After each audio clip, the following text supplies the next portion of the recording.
Hi guys! So, it is middle of September and the weather has not been great. We have been working on this video for ages now and we just had to keep postponing it because it was raining and it was windy. Now it's all culminating in the upcoming Storm Ellie and I just thought, well, just sod it. Like, we're just gonna finish this video. Like, it doesn't matter if it's windy. My hair can be like all over the place. Doesn't matter. Today, we are gonna tell you about some of the places that have just recently opened here in Edinburgh. So even if you're local, keep watching because we might tell you about somewhere that you just don't know about. First of them is gonna be a place to get a great cup of coffee. Especially if you are based here kind of around like the Abbey Hill, Easter Road, London Road area. The top of Easter Road already has quite a bunch of really interesting places to go for lunch and coffee, but this place that has just opened there called Little Fitzroy might be the best cup of coffee you're gonna get there. It was opened by Catherine Cripps Clark, who is a very seasoned barista here on the coffee scene of Edinburgh, and it's named after Melbourne's most awesome Bohemian quarter. They make amazing flat whites. They do some snacks and kind of like lunches, and apparently in the future they're gonna be doing some more warm stuff because there is like an actual kitchen connected to the space, but that's not quite yet in use. But keep an eye on them and pay them a visit because they're great. Now, let's get something to lunch on. I'm going to tell you about a great place to get bagels. There's not really many places to get bagels here in Edinburgh, but this place is amazing. It's called Bros Bagels and it's on Leaf Walk, at the bottom of Leaf Walk. So you can imagine it's very hip and the clientele is also very hip. They already have one store open in Portobello and I believe that's been open for quite some time, but Portobello is not really a place where many people go for work. It's a kind of a residential, nice area. We had one with salt beef and one with avocado and turkey and chili mayo and I don't remember anymore, but definitely like if you're carb conscious, the bagel isn't humongous, so that's great.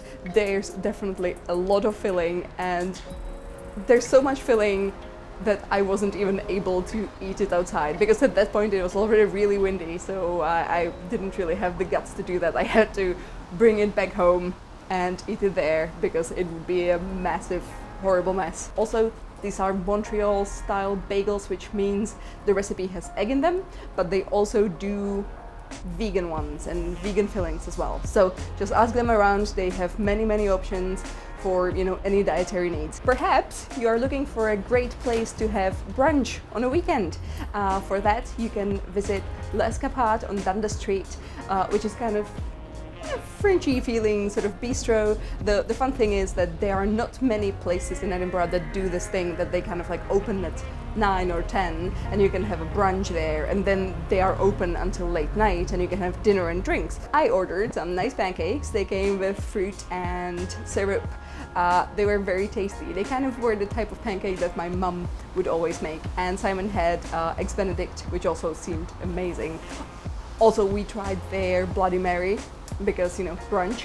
And that was honestly one of my favorite Bloody Marys I've had in Edinburgh until this point. So I can recommend that. It has a bit of sherry in it, so it's quite sweet, but obviously also spicy. He's gonna ask you how spicy you want it, and you know, you can just live your dreams of spiciness.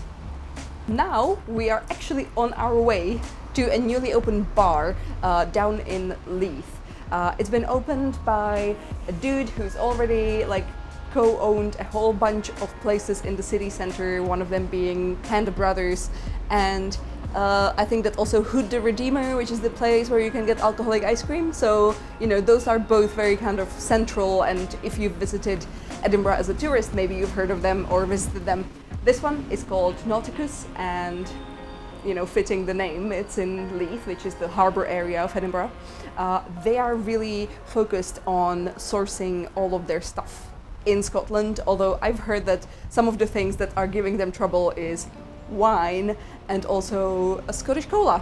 Apparently there's not really much like good Scottish cola around for them to use, so they are not like 100% Scottish, but they're almost 100% Scottish. Okay, so the last place that we are visiting in our little tour of newly opened places here in Edinburgh is a place called Andamiro. And if you live here, you know that there already is a place named Andamiro, so that might be confusing. The old Andamiro is like a regular kind of Japanese/Korean restaurant, but they opened a noodle bar just next to the restaurant. So if you know where the old Andamiro is, it's right kind of next to the meadows.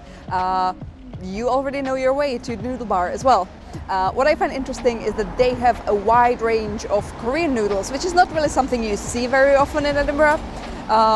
Not anywhere really. Like usually Korean restaurants only have like 2 kinds of Korean noodle. Here you have about 5 different kinds, and they all also come in like vegetarian and vegan option.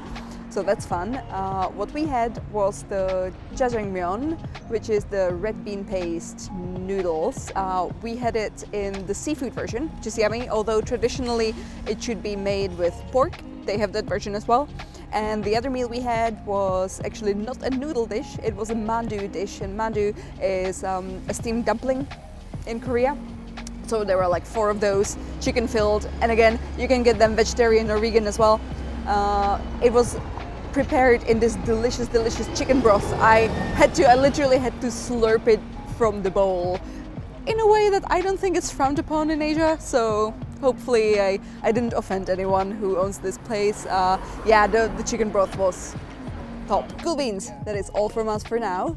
We will see you possibly in 3 months. If you enjoyed this video, let us know down in the comments, because I think that this is an interesting concept that we could keep going every 3 months or so, have a little list of places that opened and are new, because I believe that it's helpful for both travelers and locals. Yeah, plus like for me it's the most exciting type of video I could be making, just trying new stuff. Food. Yes. Okay, by the way, I just recently designed a new enamel pin. It is this Haggis Hunter pin, so it's for all lovers of Scottish food. If you count yourself as one of those, head to my Etsy store. I'm gonna leave the link in the doobly-doo, and you can check it out. It's not too expensive, it's super cute, and you're gonna love it. Okay guys, it was great having you over on my channel, and I shall see you soon.